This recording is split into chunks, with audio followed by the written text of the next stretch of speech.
Tune in and speak up. Hello, English learners. Want to learn something interesting whilst having fun? Welcome to Tune In and Speak Up, the podcast where you'll get to know this beautiful language in depth. Each week, we'll dive into exciting topics, share practical tips, and tell you fascinating English language stories. So whether you're studying, going to work, or just relaxing, connect, listen, and let's make English part of your world. Wherever you are, whenever you want, just hit play, tune in and listen up. Tune in to U Radio every Tuesday from 11 a.m. till noon.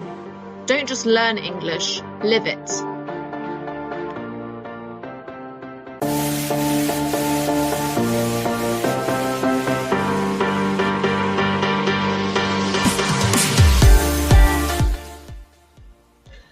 Hello, everybody. Good morning. Welcome to Tune In and Speak Up, the podcast from Universidad Militar Nueva Granada, where we explore curious stories, surprising facts, and cultural insights from around the world, all through the lens of English learning.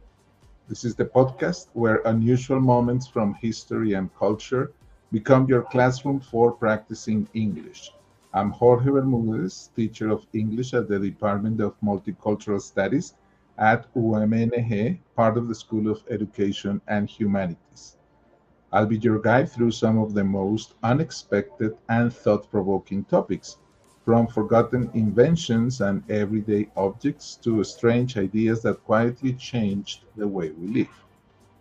Whether you're learning English as a second language or simply enjoy discovering how culture and history shape our daily lives, this podcast is for you.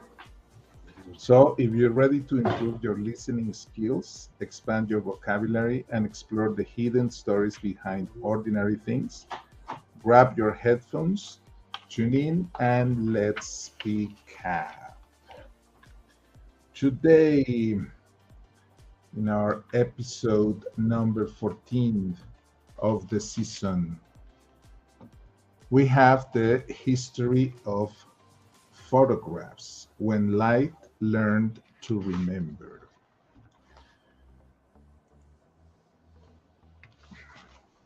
Today, we live surrounded by images. We take photographs almost without thinking.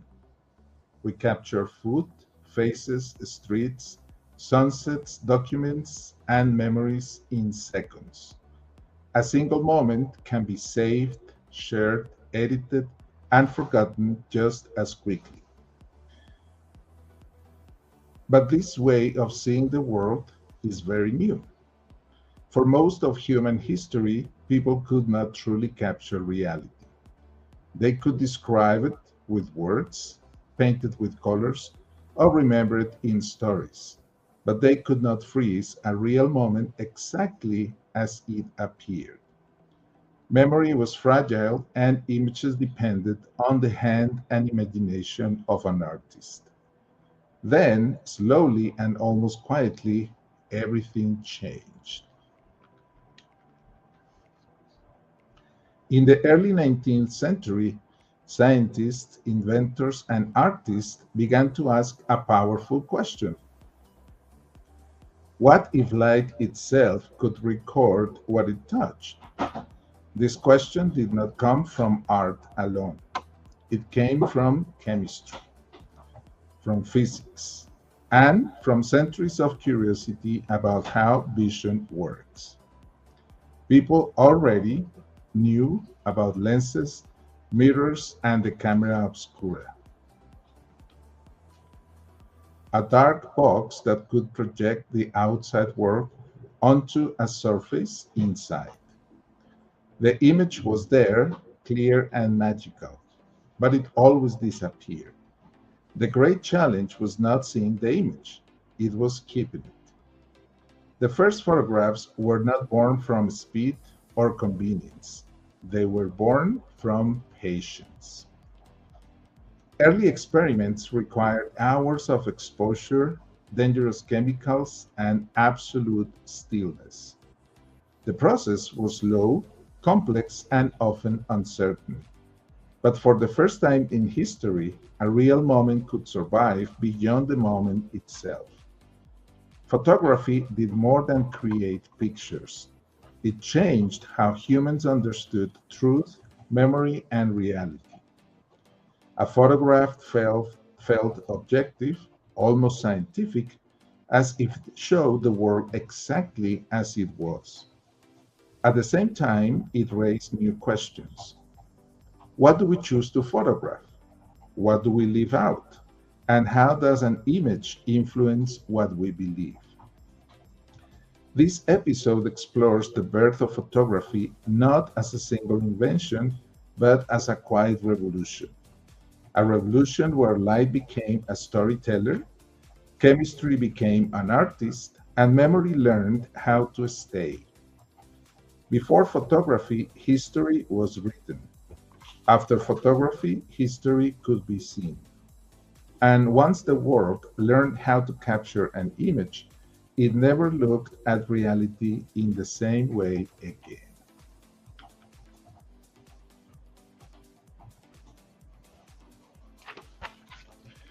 Okay, and that takes us to our first segment. Before photography, light, lenses, and the camera obscura. Long before the first photograph was ever taken, humans were already trying to understand one powerful and mysterious thing: light. People noticed that light does not only help us see the world, but also behaves in predictable ways. It travels in straight lines, it can be reflected by mirrors, and when it passes through a small opening, it can create an image. This simple observation was known thousands of years ago. Ancient Chinese philosophers, including Mozi and later Greek thinkers like Aristotle, described how light passing through a tiny hole could project an upside down image of the outside world onto a surface inside a dark space. At the time, this was not a tool for art or memory, but a scientific curiosity, a way to understand vision itself. Over centuries, this idea slowly developed into what became known as the camera obscura, a Latin phrase meaning dark room. The camera obscura could be a room, a box, or even a tent, as long as it was dark inside and had a small hole or lens on one side.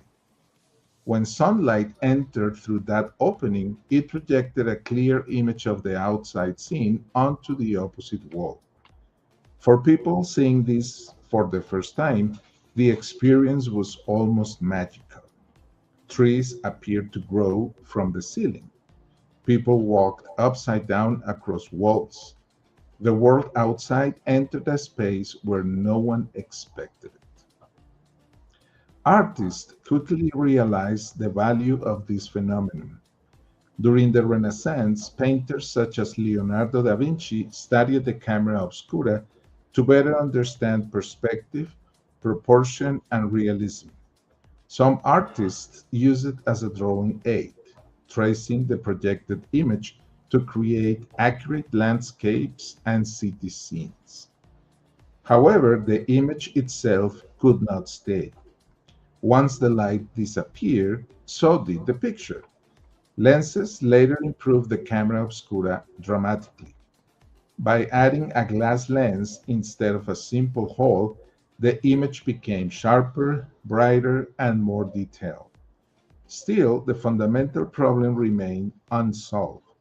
The image could be seen, but not saved. This limitation shaped how people thought about images for centuries. Reality could be observed, studied, and copied by hand, but it could not record itself. Every image required a human interpreter, a painter, a drawer, or a writer. And with that interpretation came imagination, bias, and error. The idea that the world could draw itself seemed impossible. And yet, the camera obscura had already done half the work. It proved that light could create an image without human hands. All that was missing was a surface that could remember what the light touched. Photography would not appear suddenly. It would emerge slowly at the moment when optics, chemistry, and patience finally met. And that takes us to our segment two. Chemistry enters the picture, making light permanent. The camera obscura had already shown something extraordinary. It proved that light could create an image by itself without the hand of an artist. But this image was fragile. It lived only as long as the light remained. To truly change history, the image needed something new. It needed a surface that could remember. This is where chemistry enters the story. In the late 18th and early 19th centuries, scientists began to notice an unusual behavior in certain substances. Some chemicals, especially silver salts, reacted strongly to light. When exposed, they darkened. When protected from light, they stayed unchanged. At first, this reaction was a problem. Light damaged materials. But slowly, inventors realized that damage could become a message. If light could leave a trace on a surface, then maybe that trace could become an image. Early experiments were difficult and often disappointing. Images appear faintly and then disappear. Light created the picture and then destroyed it. The challenge was not only to create an image, but to stop light at the right moment. This problem took years to solve. The breakthrough came when inventors learned how to combine light-sensitive materials with chemical processes that could fix the image in place. Fixing meant that the image would no longer react to light. It would remain stable. It would survive time. One of the first people to succeed was Joseph Nicefre Nipse, here in our slide to the left, a French inventor who spent years experimenting with chemicals, metal plates, and patience. He used a substance called bitumen of Judea, which hardened when exposed to light. After many hours of exposure inside a camera obscura, Nibs managed to produce the first permanent photographic image. The process was slow, extremely slow. Some exposures took many hours, even an entire day. But for the first time, light had left a trace that did not disappear. Later, Louis Daguerre, here in our picture to the right, improved this process by using silver-coated copper plates and mercury vapor, creating images that were much sharper and more detailed. In 1839, the daguerreotype was announced to the public and photography officially entered the world. This moment marked a deep transformation. Images were no longer interpretations. They were physical results of light touching matter. Reality interacted directly with chemistry, leaving behind a visible record. However, these early photographs were still rare and precious. They required skill, money, and careful handling. Every image mattered because it was difficult to produce. Photography was not yet about abundance. It was about effort, time, and intention. This relationship between light and chemistry created something new in human history, a moment that could be seen again exactly as it had been long after it had passed. Memory was no longer only human, it had become chemical. Okay, and that Lo que ocurre en la takes us- universidad, los acontecimientos y sus protagonistas están en UMNG Radio.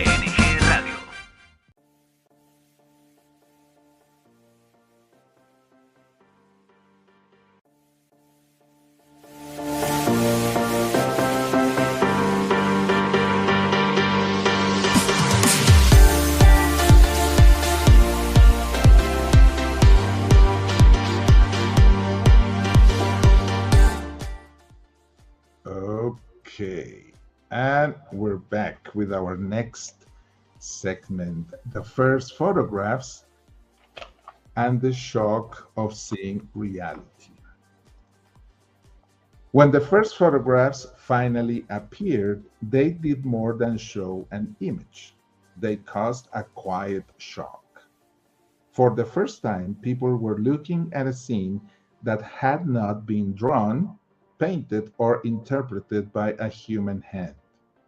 The image existed because light itself had touched a surface and left a permanent trace. This difference was small in appearance, but enormous in meaning. The earliest surviving photograph, taken by Joseph Nicephore Niepce around 1826, shows a simple view from a window. Here in our slide, there are rooftops, walls, and light coming from different directions. At first glance, the image looks unclear and almost abstract, but this was precisely what made it extraordinary.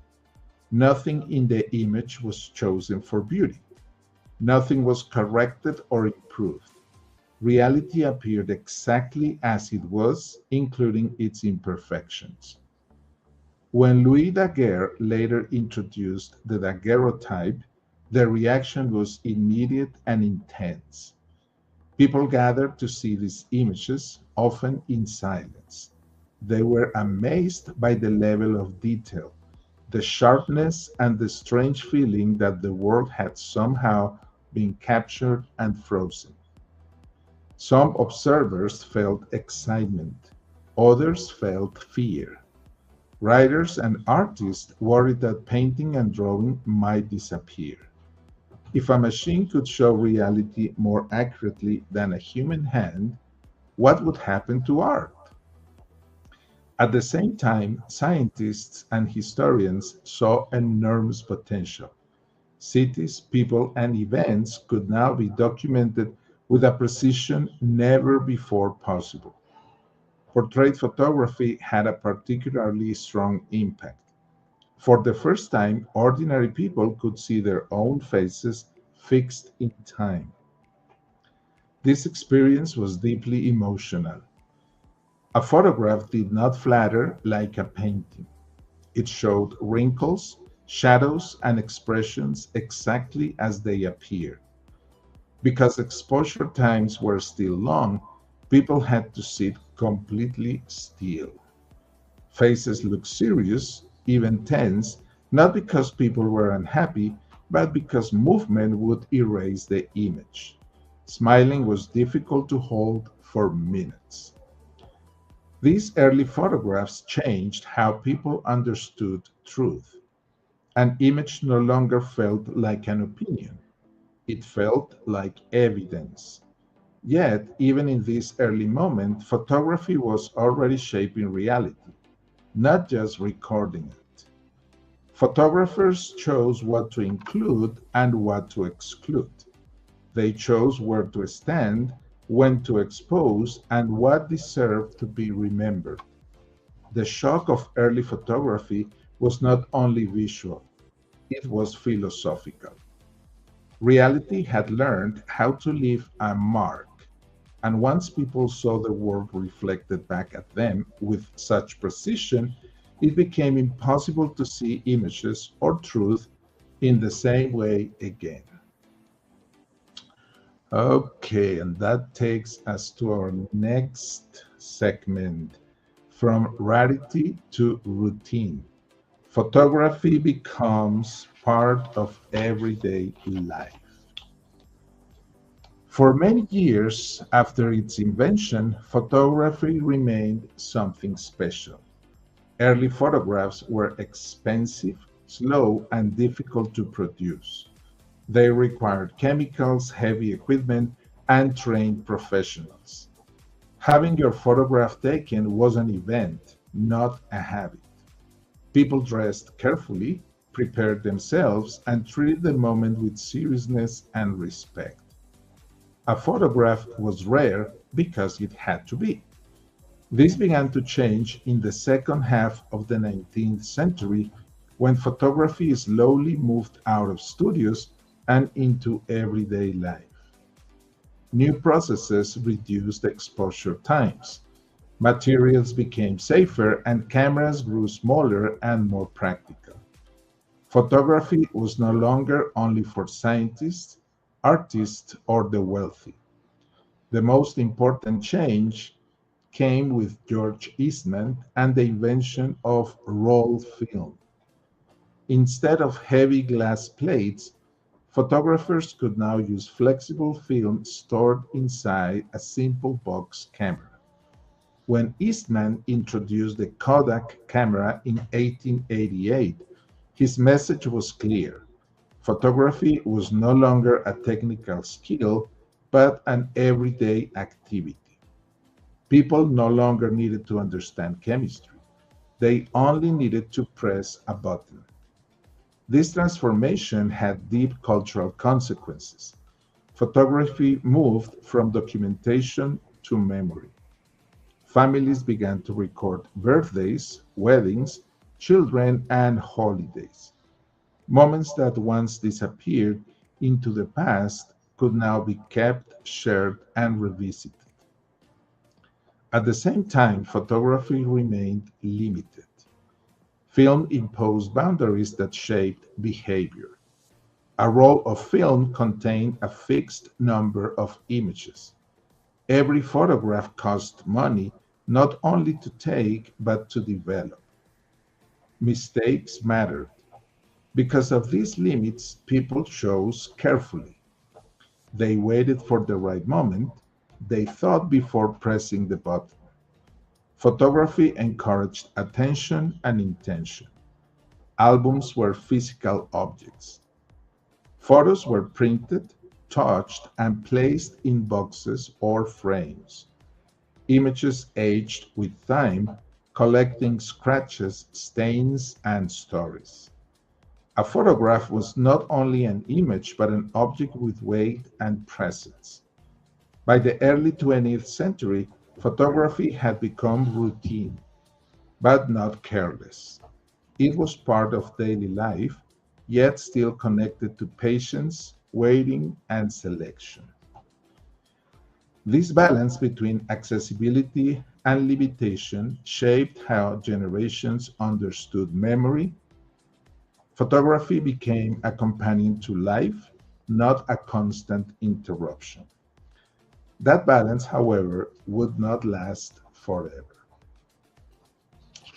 And that takes us to our next segment, from film to digital, when photographs became infinite. For almost a century, photography lived with limits. Even when cameras became easy to use, film continued to impose boundaries. You could only take a certain number of photographs. You had to wait to see the results. Every image had a small cost, and every mistake mattered. These limits shaped behavior. People paused before taking a picture. They saved photographs for moments that felt important. Memory was selective, not constant. Then, quietly and quickly, those limits disappeared. With the arrival of digital photography in the late 20th century, the relationship between people and images changed completely. The photograph was no longer tied to film, chemicals, or physical development.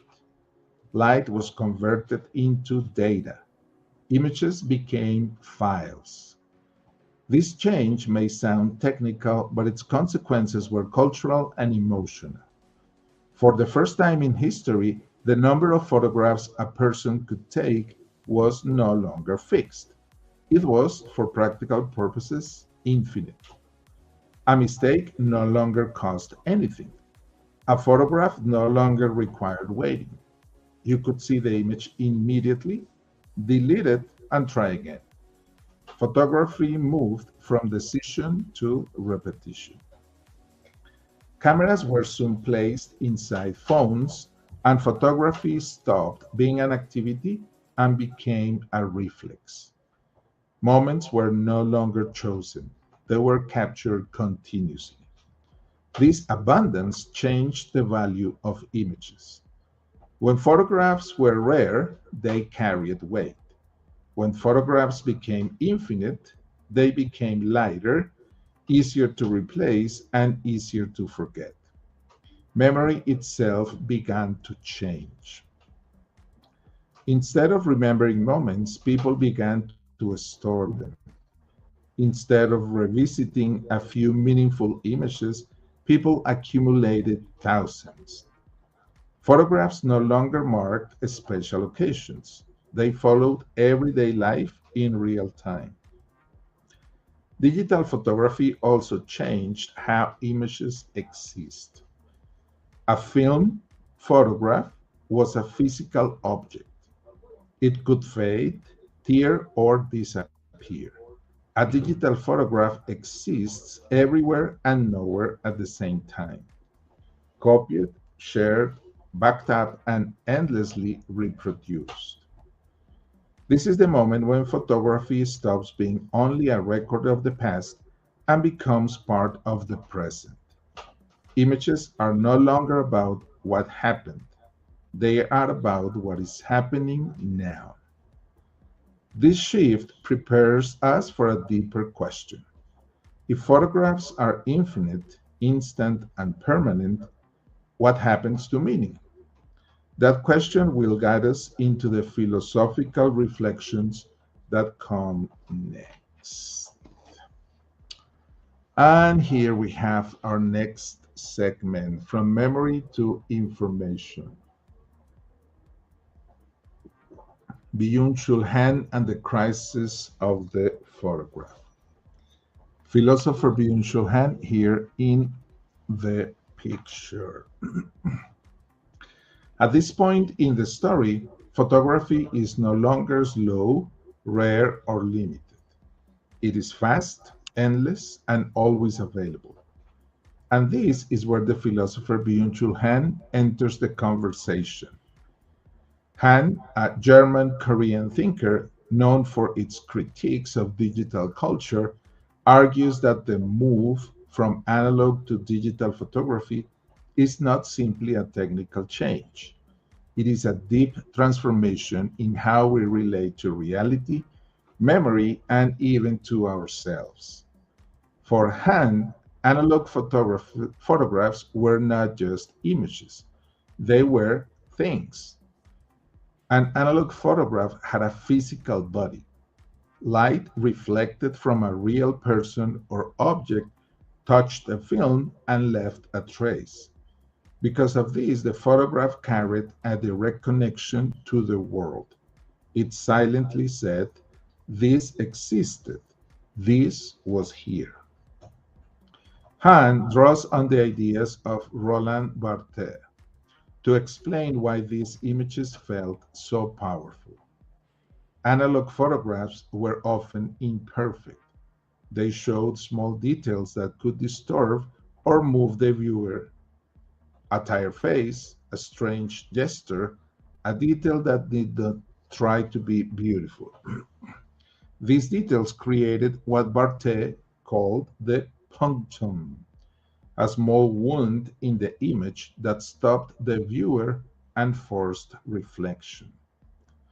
Because of this, analog photography was deeply connected to time and mortality. Every photograph reminded us that the moment had passed and would never return. The image resisted us. It aged, faded, and changed just like the people inside it. For Han, this resistance what he calls negativity, gave photographs depth and meaning. Digital images, however, belong to a completely different world. A digital photograph is no longer a thing. It is information. It has no physical body, no aging, no decay. It exists as data that can be copied, optimized, filtered, and deleted without loss. And because of this, our relationship with images changes. Han describes digital images as smooth. They are polished, corrected, and optimized for attention. Imperfections disappear. Wrinkles are softened. Shadows are removed. Without imperfection, there is no punctum. The image no longer wounds or interrupts us. It becomes easy to like, easy to consume, and easy to forget. In this digital environment, we no longer take photographs mainly to remember. We take them to communicate. Images are sent, shared, and scrolled past. They do not stay with us long enough to form memory. They have no destiny or future. They exist only in the present moment or consumption. Han also notes a shift in direction. Photography once looked outward at the world, at landscapes, strangers, and events. Today, it often turns back toward the self. The selfie, in Han's view, is not a portrait but a mirror. It reduces the world to a reflection of the person holding the camera. The other disappears, replaced by constant self-confirmation. All of this leads to what Han calls a crisis of presence. We photograph moments to prove that we were there, yet the act of photographing pulls us away from the experience itself. Instead of being fully present, we look at the screen. Reality becomes secondary to its image. In the end, Han's warning is quiet but serious. When images become smooth, infinite, and easy, they stop teaching us how to remember. They stop confronting us with time, loss, and difference. And without those things, reality itself begins to feel thin. Photography, once a witness to the world, risks becoming only a surface. And that takes us to our closing reflection. Photography, memory, and the art of being present. Photography began as a fragile experiment. At first, it was slow, uncertain, and difficult. Light entered a dark space, touched a surface, and left a trace that resisted time. Each photograph was rare, physical, and closely tied to the moment it recorded. For a long time, photographs helped us remember. They carried absence.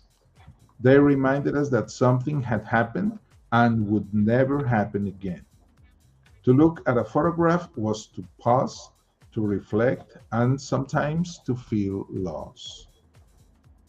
As photography became part of everyday life, it remained limited. Film forced people to choose. Memory was selective. Not everything could be saved, and that limitation gave meaning to what was kept. Then photography crossed a threshold. With digital technology, images became unlimited, immediate, and weightless. Photographs no longer aged, faded, or resisted us. They became smooth, fast, and easy to replace. This is where the philosopher we just talked about, Byung-Chul Han, helps us understand what was gained and what was lost. Hans suggests that photography did not simply change how we record reality, but how we experience reality. When photographs stopped being physical things and became information, they also stopped carrying time in the same way. They no longer reminded us of absence and mortality. They existed only to be seen, shared, and consumed. In this digital world, images no longer ask us to stop. They slide past our eyes without friction. They do not wound us or stay with us. They ask only for attention, not reflection. Photography, once a witness to reality, risks becoming a performance of the self. Instead of looking outward at the world, the camera often turns inward. The image no longer says, "This was here." It says, "I am here." And yet, does not mean photography has lost its power. It means that responsibility has shifted.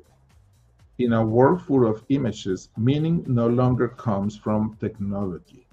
It comes from intention, from choosing when not to take a photograph, from allowing moments to pass without turning them into data.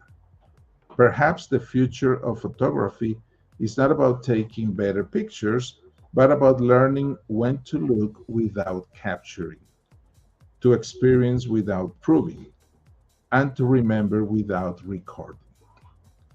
Because photography still has the ability to teach us something essential, not about how to see the world, but about how to be present within it.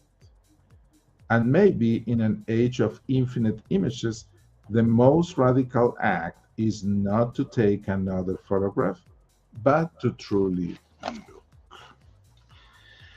Okay, that's it. Thank you so much for spending this time with me on Tune In and Speak Up, the podcast from Universidad Militar Nueva Granada. I hope you enjoyed our journey on the history of photographs and discovered how even the most common objects can carry deep cultural meaning. If this episode helped you see everyday life a little differently, or helped you connect language with history and culture in a new way, then this episode has done exactly what it was meant to do. Learning English is not only about grammar or vocabulary. It is also about understanding how people live, think, and express values through simple actions.